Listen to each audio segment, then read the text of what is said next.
उत्तराखंड में पहली बार school bus और वैन के किराए को लेकर राज्य परिवहन प्राधिकरण (STA) ने स्पष्ट दरें तय कर दी हैं। अब प्रदेश भर के स्कूल इन निर्धारित शुल्कों के अनुसार ही अभिभावकों से किराया वसूल सकेंगे। इस निर्णय से लंबे समय से चल रही मनमानी वसूली पर रोक लगने की उम्मीद है। परिवहन मुख्यालय कुल्हान में परिवहन सचिव एवं आयुक्त ब्रजेश कुमार संत की अध्यक्षता में हुई बैठक में मेहरा कमेटी की रिपोर्ट को मंजूरी दी गई। कमेटी ने वाहनों की खरीद, रखरखाव और संचालन लागत का अध्ययन कर किराया निर्धारण के सुझाव दिए थे। निर्धारित दरों के अनुसार स्कूल बसों का मासिक किराया दूरी के आधार पर 2200 रुपए से 3700 रुपए तक रहेगा। वहीं school van, taxi, maxi cab के लिए शुल्क 2100 रुपए से 3500 रुपए तक तय किया गया है। किराया 4 श्रेणियों में विभाजित है: 1 से 10 किलोमीटर, 10 से 20 किलोमीटर, 20 से 30 किलोमीटर और 30 किलोमीटर से अधिक दूरी। पर्वतीय क्षेत्रों में इन दरों में 10% तक की बढ़ोतरी की अनुमति दी गई है। प्रशासन ने साफ किया है कि निर्धारित दरों से अधिक शुल्क लेने पर सख्त कार्रवाई होगी। संबंधित स्कूल वाहन का परमिट निलंबित या निरस्त किया जा सकता है।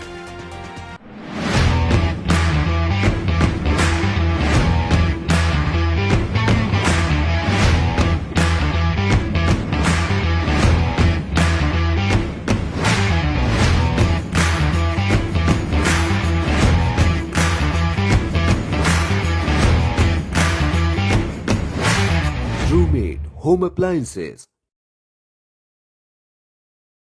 सिर्फ प्यार ही एक जज्बात नहीं होता, अपनों के साथ घर बनाना भी प्यार होता है। आप इस धूप में कितनी अच्छी। और रूममेट अप्लायंसेस के साथ आपका दिल और घर दोनों चले परफेक्ट सिंक में। रूममेट अप्लायंसेस के साथ लिखिए एक नई कहानी।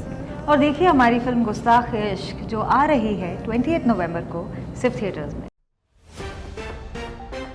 उत्तराखंड में डिप्लोमा इंजीनियरों ने अपनी लंबित मांगों को लेकर 23 मार्च 2026 से अनिश्चितकालीन हड़ताल शुरू कर दी है। लंबे समय से मांगों पर कार्रवाई न होने से नाराज अभियंताओं ने यह कदम उठाया, जिससे कई विभागों के काम प्रभावित होने लगे हैं। हड़ताल के पहले दिन श्रीनगर गढ़वाल में लोक निर्माण विभाग के निरीक्षण भवन के सामने बैठक हुई, जिसमें बड़ी संख्या में इंजीनियर शामिल हुए। इस दौरान 27 सूत्रीय मांगों पर चर्चा की गई और सरकार के खिलाफ नाराजगी जाहिर की गई।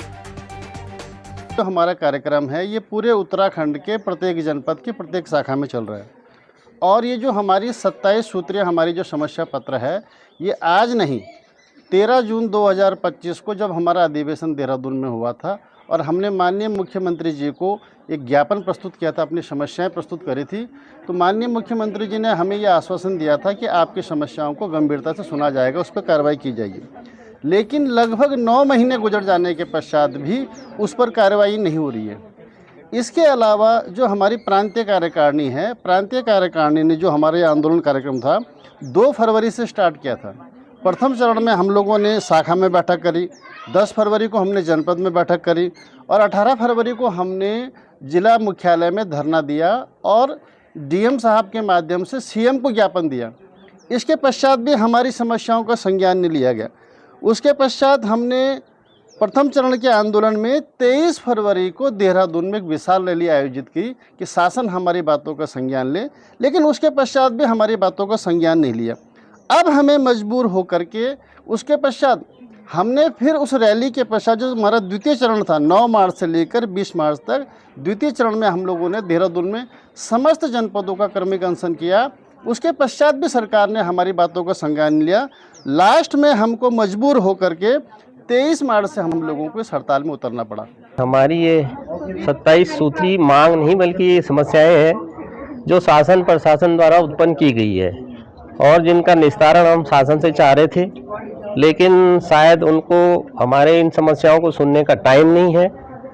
आपको पहले बता दिया है कि भाई 13 जून 25 में हमारा जो अधिवेशन हुआ था माननीय मुख्यमंत्री जी और माननीय मुख्य सचिव जी उसमें उपस्थित थे और ये सारी मांगें वहाँ पे वाचन की गई है।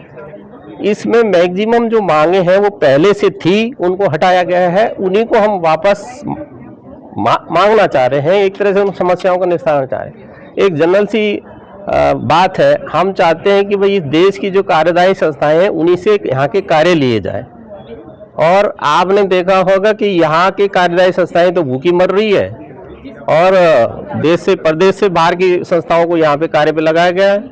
और कार्य पे लगाने से क्या है, सेंटेज चार्ज उनको दिया जा रहा है। पहले ही गरीब प्रदेश, ऊपर से सेंटेज चार्ज भी बाहर के देशों को प्रदेश की एजेंसियों को जा रहा है। तो इसके बारे में भी सोचना चाहिए। आपने देखा होगा कि हमारे जल निगम को 3-3 महीने की तनख्वाह नहीं मिल पा रही है और 3-3 महीने की तनख्वाह बाहर की जो एजेंसियों उनको ज़्यादा काम दिया जा रहा है। तो क्यों ना यहाँ की है, पहले उनसे काम लिया जाए। और उनसे काम लेने के बाद जो ये आज ऐसी नौबत आ रही कि 3-3 महीने में भी उनको पे नहीं मिल रही, तो ये कि विडंबना है कि हमारे यहाँ मतलब रोजगार मिल भी रहा तो इस तरह का मिल रहा है कि जिसपे आपको पे ही नहीं मिल पा रही। तो इसके बारे में शासन सरकार को सोचना चाहिए। मुख्य मांगे जो है हमारी कोई भी नई मांग नहीं है, इनमें मांगे जो है ये पहले से हमें जो मिलता हुआ आ रहा था उसको शासन प्रशासन ने वापस हमसे छीना है, इस कारण हम यहाँ पे बैठ रहे हैं। चाहे बात हम जो हमारी पहली मांग की बात हम करें कि जो 2006 से और 2009 के बीच इसी स्टेट में क्या होता है कि दो जो अलग अलग उच्च और जो मैं अगर बात करूँ कि जो 2 पद जो हैं, एक ऊपर का पद है और एक नीचे का पद है, दोनों पदों का वेतनमान समान है। तो हम यही कह रहे हैं कि भाई ये वित्तीय जो एक असमानता है इसे दूर किया जाए। जो उच्च स्तर का पद है तो उसका वेतनमान अधिक होना चाहिए। दूसरी मांग जो दूसरे नंबर की मांग हमारी है कि इसमें जो हमें पहले मिलता आया था कि जो हमारे कनिष्ठ अभियंता थे तो इन्हें 10 वर्षों की सेवा के उपरांत 5400 ग्रेड पे दिया जाता था, लेकिन शासन ने क्या किया है कि अब इसे 10 वर्ष के स्थान पर 13 स्थान दे दिया है। जो हमारे पूर्व में साथियों को ये मिलता आया है, कई सालों से मिलता आया हुआ है, तो ये जानबूझकर हमें हड़ताल में जाने पर मजबूर किया गया है। इसके अलावा हमारी कई सारी ऐसी मांगे हैं कि जो हमारी विभाग में जो 10, 18, 26 के लिए हम है कि पहले हमें 10, 18, 26 में पदोन्नतियां मिलती थी या पदोन्नत वेतनमान मिलते थे 10, 16, 26 में, तो उसके स्थान पे 10, 20, 30 ये कर दिया गया है। तो इसमें भी कई सारी, ये भी हमारी एक प्रमुख मांग है। ओपीएस की हमारी एक प्रमुख मांग है कि जो हमारे ही उत्तराखंड में 2004 से पूर्व ओल्ड पेंशन मिलती थी, नए कर्मचारियों को एनपीएस इसमें लागू की गई है, तो हमारी एक मांग इसमें ये भी प्रमुख मांग है। इसके अलावा उरेडा से संबंधित मांग है कि उरेडा में जो हमारे कनिष्ठ अभियंता अभी ज्वाइन कर रहे हैं उनका वेतनमान 4200 है, जबकि अन्य अभियंत्रण विभाग के साथ ही हमारे 4600 वेतनमान ले रहे हैं। इसके अलावा आवास विकास में जो हमारे एनपीएस जो कटता है साथियों को एनपीएस नहीं कट रहा है, जिनके कारण कहीं ना कहीं उन्हें नुकसान हो रहा है। तो ये कई सारी हमारी मांग पत्र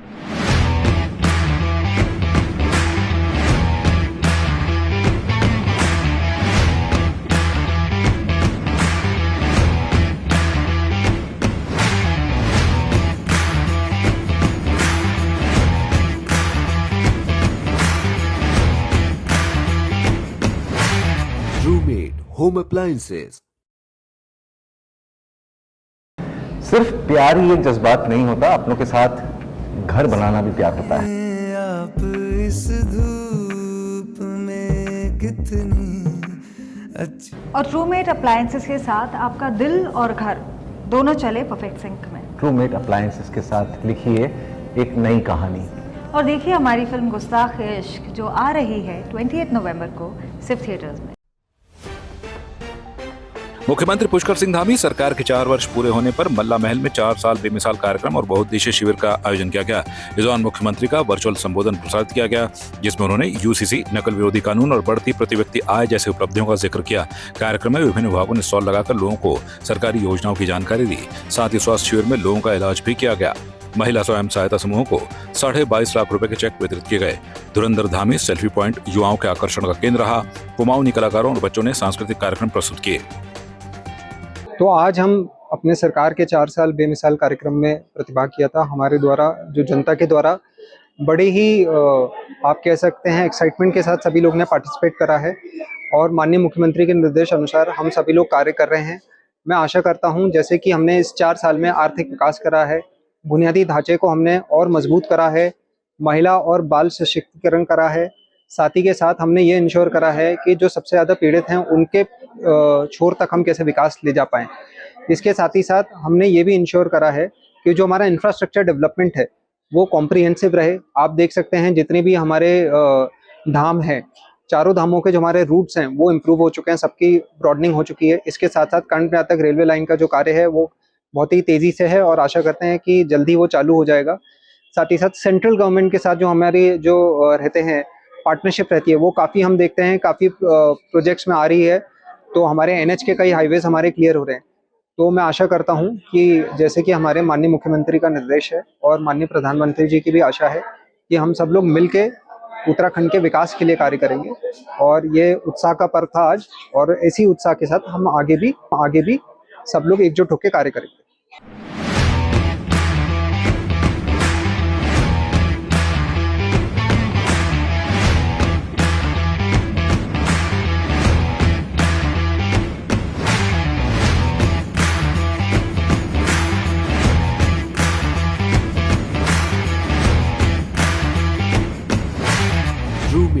Home Appliances.